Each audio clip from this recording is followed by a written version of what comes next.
नमस्कार दोस्तों, मैं उमा रमन पाठक। आइए गुप्ता एम्पायर या गुप्त ए से संबंधित कुछ पीवाईक्यू करते हैं, जिससे कि आपकी तैयारी को मजबूती दी जा सके और आप समझ सके कि कैसे क्वेश्चंस आते हैं और कैसे एग्जाम में क्वेश्चन बनते हैं। तो हम अपना पहला क्वेश्चन लेते हैं। हमारा पहला क्वेश्चन है, दिल्ली के मेहरौली लौह स्तंभ में किस गुप्त शासक का नाम अंकित है?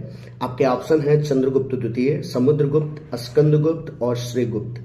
और आपका उत्तर होगा चंद्रगुप्त द्वितीय, जिन्हें चंद्रगुप्त विक्रमादित्य भी कहते हैं, जो कि समुद्रगुप्त के पुत्र थे। समुद्रगुप्त को नेपोलियन ऑफ द इंडिया कहते हैं, तो उन्हीं के बेटे थे यह चंद्रगुप्त द्वितीय। इन्होंने दिल्ली में मेहरौली नाम की जगह पर एक लोहे का स्तंभ लगवाया, जहां पर उनका नाम चंद्र अंकित है और यह उनका इंस्क्रिप्शन या लौह स्तंभ है और इसमें उनके बारे में विस्तार से व्याख्या है। ये बिल्कुल कुतुब मीनार के पास ही है दिल्ली में। आइए दूसरा प्रश्न देखते हैं। दूसरा प्रश्न में पूछा गया है कि किस स्थान पर प्रसिद्ध दशावतार मंदिर स्थित है? आपके ऑप्शन है देवगढ़, रामगढ़, मोढेरा और भीतरगांव। तो झांसी के पास एक जिला है ललितपुर और वहीं पर एक जगह है देवगढ़। उसी देवगढ़ में दशावतार मंदिर स्थित है। तो आपका करेक्ट आंसर होगा देवगढ़। आप सभी को पता होगा कि जो ये गुप्ता किंग्स थे, गुप्त एम्पायर थे, इनके जो राजा लोग थे वो वैष्णवाइट थे, अर्थात वैष्णव धर्म के अनुयायी थे और भगवान विष्णु की आराधना करते थे, इसलिए यह मंदिर भी भगवान विष्णु को समर्पित है। आइए अपना अगला क्वेश्चन देखते हैं। अगला क्वेश्चन है, नालंदा विश्वविद्यालय किसने बनवाया था? आपके ऑप्शन है चंद्रगुप्त, कुमारगुप्त, समुद्रगुप्त या अशोक महान।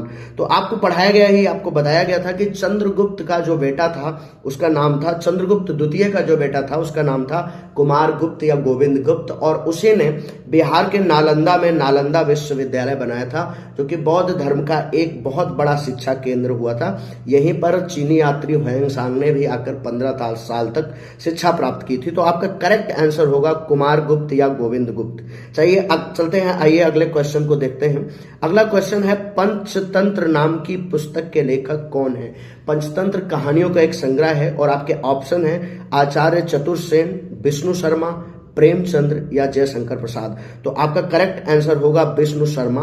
विष्णु शर्मा जो है वो पंचतंत्र के राइटर हैं और इसमें काफी सुंदर सुंदर कहानियां हैं, कहानियों की एक पुस्तक है। अब आइए अगले क्वेश्चन को देखते हैं। अगला क्वेश्चन है, भारत का नेपोलियन किसे कहा जाता है? आपके ऑप्शंस हैं गोविंद गुप्त, समुद्रगुप्त, स्कंदगुप्त या अशोक। आपको पता होगा कि गुप्त साम्राज्य का काफी विजेता शासक जो था वो था समुद्रगुप्त, जिसने आर्यावर्त के 9 और दक्षिणावर्त के 12 राजाओं को पराजित किया था और प्रयाग प्रशस्ति में उसका ही लेख है जिसको हरिशेर ने लगवाया था। तो समुद्रगुप्त को ही भारत का नेपोलियन कहा जाता है। नेपोलियन जो है वो फ्रांस के एक बहुत बड़े सम्राट थे, उन्हीं से कंपेयर किया गया है। तो Samudragupta is called the Napoleon of India. आइए अगले क्वेश्चन पे चलते हैं। नालंदा विश्वविद्यालय कहां पर स्थित है? आपके ऑप्शन है मध्य प्रदेश, उत्तर प्रदेश, बिहार या फिर पंजाब। आपको पता है, अभी मैंने कुछ समय पहले ही बताया था कि नालंदा विश्वविद्यालय कुमारगुप्त या गोविंद गुप्त ने बनवाया था और ये बिहार राज्य में स्थित है। नालंदा एक जगह है बिहार में, वहीं पर यह स्थित है। तो आपका करेक्ट आंसर होगा बिहार, अर्थात सेकंड पार्ट। अगला क्वेश्चन है, गुप्त शासन की स्थापना किसने की थी? आपके ऑप्शंस है चंद्रगुप्त, श्रीगुप्त, समुद्रगुप्त या कुमारगुप्त।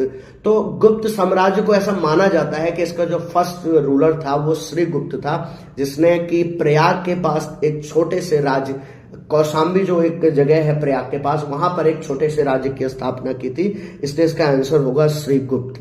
अगला क्वेश्चन है कि प्रयाग प्रशस्ति किसके सैन्य अभियान के बारे में जानकारी देती है?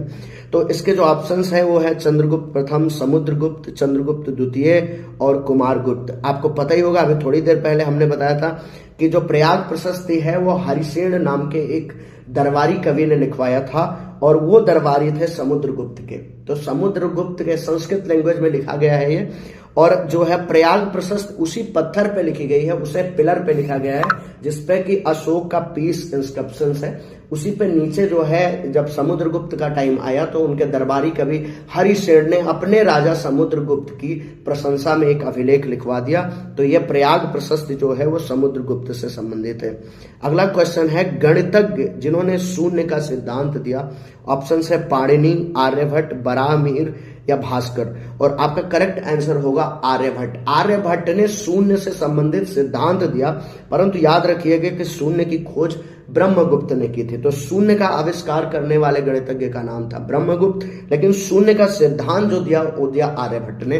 तो आपका आंसर होगा आर्यभट्ट।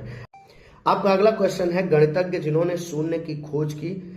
आपके ऑप्शन है पाणिनि, ब्रह्मगुप्त, बराहमिहिर या भास्कर। तो अभी थोड़ी देर पहले हमने बात की थी कि शून्य की खोज करने वाले गणितज्ञ का नाम था ब्रह्मगुप्त। तो आपका आंसर हो जाएगा ब्रह्मगुप्त, लेकिन शून्य का सिद्धांत जो है वो आर्यभट्ट ने दिया था। तो इसी के साथ ब्रह्मगुप्त करेक्ट आंसर हो जाएगा। धन्यवाद। जय हिंद, जय भारत।